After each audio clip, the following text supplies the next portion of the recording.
एका त्रिकोणाच्या बाह्य कोनाचे गुणोत्तर 2 3 4 या प्रमाणात आहे, तर त्या त्रिकोणाच्या सर्वात लहान आंतरकोनाचे माप किती? बघा मित्रांनो, हा त्रिकोण आहे.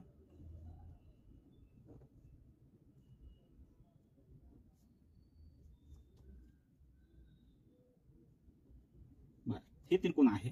तर याचे आंतरकोन आहेत कोणते आहेत? ए आहेत. हे आतील आंतरकोन आहेत आणि याचा बाह्य कोन हा आहे.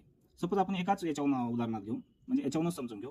आता आंतरकोन हा आणि याचा बाह्य कोन, याला एक्स नाव देऊ आणि याला वाय नाव देऊ. बाह्य कोन वाय आहे.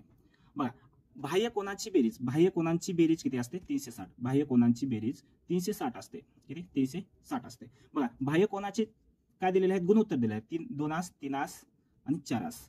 बरोबर. काय बेरीज किती आहे याची? टोटल 360 आहे. तर गुणोत्तराची देखील काय करा? बेरीज करा. 9. 9च्या किती प्रश्न? 9 चोक 60 म्हणजे 40. किती? एक भाग म्हणजे 9 भाग म्हणजे 360 आहे, तर एक भाग बरोबर किती? तर काय येते? 40 येते. एक भाग बरोबर 40 येते.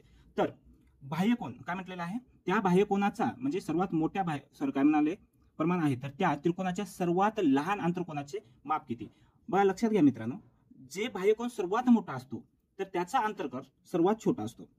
जो बाह्य कोन सर्वात मोठा असतो त्याचा आंतरकोन हा सर्वात लहान असतो. मग बाह्य कोन याच्यापैकी कोणता मोठा आहे? हा मोठा आहे. किती? 4 आहे. 4 ची काय करावं लागेल आपल्याला? 40 पट करावं लागेल. म्हणजे बाह्य कोन किती आहे? 160 आहे. बाह्य कोन 160 आहे. बघा, वाय बरोबर काय आलेला आहे? 160 आलेला आहे. बघा इथे बघा, आता एक रेस आहे आणि त्या रेषेवरती आपण काय केलेलं आहे? एक रेस काढलेला आहे. तर आता आपल्याला याचा आंतरकोन हा आहे आणि बाह्य कोन हा आहे. तर ह्या दोघांची बेरीज किती येते?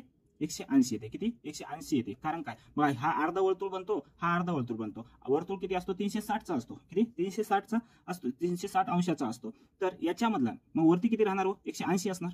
180 आणि अर्धा वर्तुळाचं काय असते? 180 आणि अर्धा वर्तुळ 180 म्हणजे पूर्ण वर्तुळ 360 अंशाचा असतो. कारण मित्रांनो, मग यामध्ये बाह्य कोनाची बेरीज किती आलेली आहे? 160 आलेली आहे. बाह्य कोनाची बेरीज किती आलेली आहे? 160 आलेली आहे. तर एवढा भाग म्हणजे अर्धा वर्तुळ आहे. तर या x बरोबर किंमत काय येणार आहे? x बरोबर किंमत आहे 20.